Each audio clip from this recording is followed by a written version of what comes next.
Let's bring in Fox News contributor and Washington Post columnist Marc Thiessen now. And when you take a look at Bernie Sanders, he is actively campaigning against this bipartisan infrastructure bill, saying you have to pass the Build Back Better bill first. He tweeted, quote, "I strongly urge my House colleagues to vote against the bipartisan infrastructure bill until Congress passes a strong reconciliation bill." The reconciliation bill is the Build Back Better.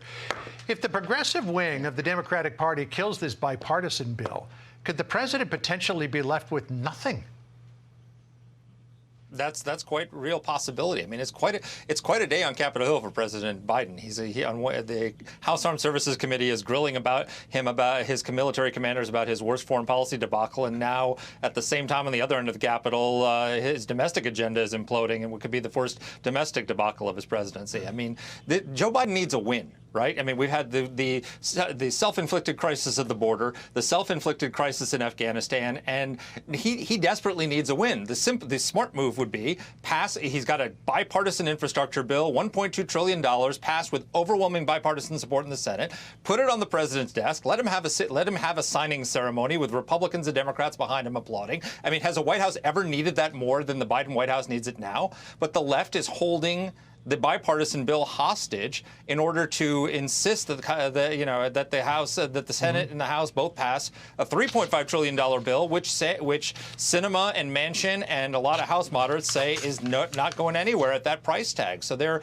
wrapped around their axle entirely. Everything he touches seems to turn to dust. He's like the reverse Midas touch. So, Mark, with his policy and in danger here, and his overall agenda in danger here, what do you think is the timeline? I mean, Sinema and Manchin get in the way. We're here this morning. We get word she's running over to the White House. I mean, how do you think this plays out? What's the timeline? Well, first of all, I mean, the problem is overreach. So this is they've got a 50-50 Senate and like a 3-vote margin in the House, and they're trying to implement socialism. They're trying within their own. This is all an intra-democratic fight. This has nothing to do with Republicans. And it's the same thing, by the way. On top of that, they've got the debt limit crisis coming and the government shutdown crisis coming, which the Democrats can pass a debt limit increase using the reconciliation process without any Republican votes, but they're not doing it because they can't get the party to agree on the reconciliation bill. And they could pass a clean CR to keep the government funded, but they're not doing that because they want to make the Republicans vote for the debt limit. So literally you could have a situation where no infrastructure bill, no reconciliation bill, no debt limit increase, and a government shutdown, all because of this administration's incompetence. Some people might argue if you want to implement socialism, you need more than a 4-vote margin. One of the things that moderate Democrats and, of course, Republicans are worried about is what the true cost of this $3.5 trillion bill is, the Build Back Better bill.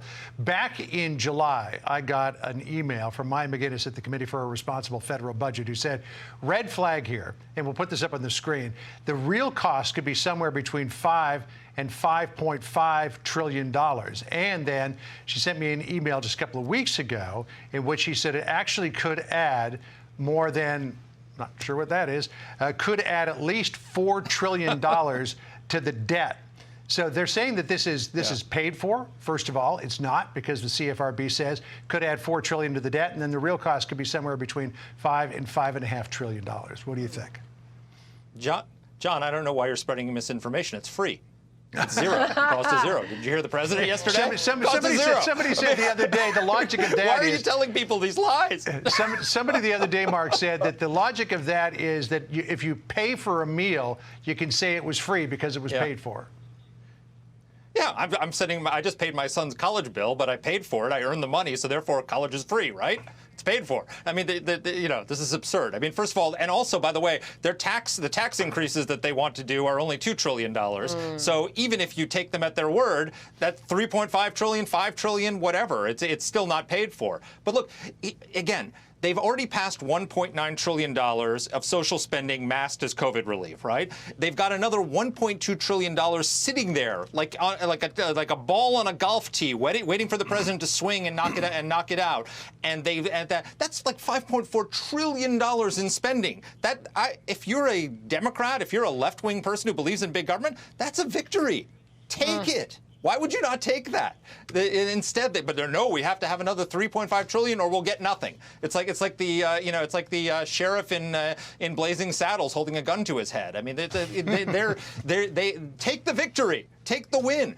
Let the president have a signing ceremony and sign this bill into law. No president has ever needed a win more than Joe Biden does right now, and his own party is denying him the obvious victory. Which is why you're calling it another self-inflicted crisis in your Washington Post piece. By their own admission, Democrats are choosing to create another crisis. Marc Thiessen, good to have you here. Good to see you, Mark. Thank you.